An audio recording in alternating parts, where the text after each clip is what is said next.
একাল দিয়ে হুগাই গেছে নাকা না বেআইনি জ্বালায়। আপনারা ওটা কি মনে কইরা জামাই আসে নাই? আরে কি কইতে আছেন আব্বা, এটা কোনো কথা? হ্যাঁ, জামাই আইবে না? জামাই না ইয়ে জামাই চাচা তো ভাই খালু এই যে পাঠাই কোনো লাভ আছে? আর হ্যাঁ পাঠাইলেও হ্যাঁ আইবে।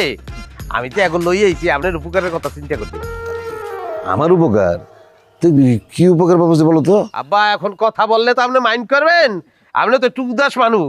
হ্যাঁ, মাইক গজে বড় হইতে আছে আমাদের সেতু, সে কি এখন আর শিশু আছে? না হ্যাঁ, সে যে ডাঙ্গর হয়ে গেছে।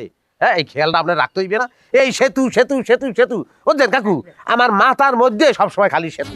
এর একটা ব্যবস্থা করা লাগবে, একটা বিবাহ দিতে হইবে না? হ্যাঁ, এই 3-4 মাস ধরে আব্বা এই সেতুর লিগে পাত্র খুঁজতে আছি যোগ্য পাত্র তো লাগবে, এত পাইতে আছি না।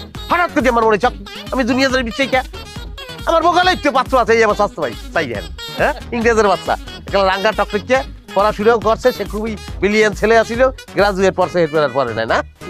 ওই বিদেশ যাবো তো এই জন্য পড়াশোনার আগুই নেই।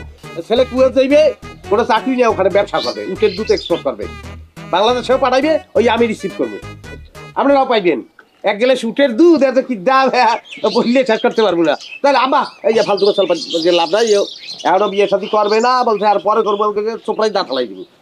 আমি লই আইছি জোর করিয়া, সন্ধ্যার পরে কাজী বললাম, হ্যাঁ কি আজকে তাহলে বিয়ে শাদী হয়ে গেলে কালকে প্যান প্যানে আমরা রওনা দিলাম। ইনশাআল্লাহ ইনশাআল্লাহ ইনশাআল্লাহ ইনশাআল্লাহ ইনশাআল্লাহ। আপনার সাথে আমার কথা আছে এখন তো। আরে কি কথা আছে তুমি আউগারি কথা কও? হ্যাঁ, এটা একটা ইম্পর্টেন্ট কথা হইতেছে সেতু বিবাহের ব্যাপারে, এ বিষয়ে তোমার কোনো কথা করার দরকার নাই। আব্বাই বলছেন আমারে, আব্বা আমার সঙ্গে আব্বা এই আলতু ফালতু কারো কোনো কথা শুনলেন না, আমি যেটা বুঝছি উঠে দুই জিনিসটা মাথা রাখেন। আচ্ছা বাজান মাইয়া তো দেখতাম না, আইলাম পরে। মাইয়া দেখতে হইবে আপনার, হ্যাঁ ফিলিংটা আপনার দেখতে হইবে। এখানে আমি দায়িত্ব নিচ্ছি না, হ্যাঁ আমার কথার উপর আর কথা চলে না। মাইয়া চমৎকার সুন্দর দেখাইছি, জিজ্ঞাসাটা কি তোর পছন্দ হয়েছে? হয়েছে মিয়া ভাই, পছন্দ হয়েছে। না হইলে লাথি দিতাম, আর প্রতি কেউ অপছন্দ করে নাই।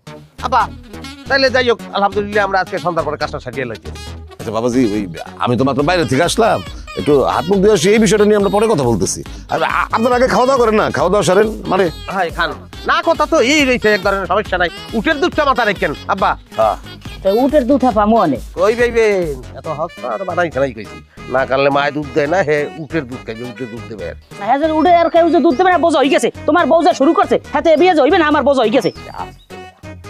আসছে এমনি নাকি হুম ওইবে কেমনি তোমার বউর কথাবার্তা যা সারা সান দেখছো ফস করে লই গেছে তোমার ওরে। এরকম কথাবার্তা অনেক জায়গায় হয়, একটা বিয়ে শুরুর ব্যাপারে কথাবার্তা হয় না, ওটাই কি ফাইনাল? হ্যাঁ দেন সুমুক দেন ওইবে গ্যারান্টি। বিয়ে না এখন তো আমি কোনো খাওয়ানো মুখ দিব না। 5 লাখের কথা তুই কাউকা হ্যাঁ কি আর মনে নাই? তা 5 লাখ দিয়ে সে ভুলে গেছে। আচ্ছা কি তারা রাখিয়ে কথা কনকা একালে শরবতের মধ্যে শুধাবো কিন্তু টাকা দিতে 5 লাখ, আর কি হয়েছে কাকু আপনি বোঝেন না, মানুষের টাকা কম দিচ্ছেন, জীবনে কোনোদিন টাকা ফেরত চেয়েছেন? তুমি যে আমার কথা সব ফেরত। এটা ফেরতের মামলাই না। আব্বা আমার আর আমার জামাই বিয়া দেওয়ার সময় ঘটক কি কইছিল, এই ছেলে অনেক ভালো, এই ছেলের এত টাকা পয়সা, কিন্তু বিয়ার পরে কি দেখছি, একটা টাকাও নাই, আর ছেলে তো ভালোও না। এরে বিয়া করে কিন্তু আমি সুখে নাই আব্বা। আমি চাই না সেতুও কষ্ট করুক, ওই বংশে সেতুরে বিয়া দিও না, সেতু পরে পস্তাইবো, জীবন নাই নষ্ট হয়ে যাবো সেতু। আমি এখন বিয়ে শাদী করব না, সামনে আমার পরীক্ষা। পরীক্ষা আছে। আচ্ছা জামাই একটা প্রস্তাব নিয়ে আসছে, ছেলে তো ভালো হইতে পারে। হ্যাঁ আর শুনলাম পোলানকে কুয়েত যাইব। তুমি একটু চুপ করো, মেয়ে তো এতক্ষণ কি বলছো তুমি শোনো নাই? হ্যাঁ, জামাই কি ভালো নাকি? আসছে একটা বাটপার। আরে বিয়ার আগে স্যার আমার কত সুন্দর করে কয় যে আব্বা মৃত্যুর সাথে আমার বিবাহ হইলে আপনি ভুলে যাবেন যে আপনার কোনো ছেলে সন্তান নাই, আমি আপনার ছেলে সন্তান হয়ে যাবো। আর বিয়ার পর পুরো পোল্টি, হ্যাঁ এমন ভাব করে যেন আমার চিনেই না।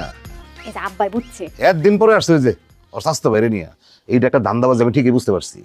আব্বা আমি কই কি, তুমি একটা কাজ করো, একটা লাডি নিয়ে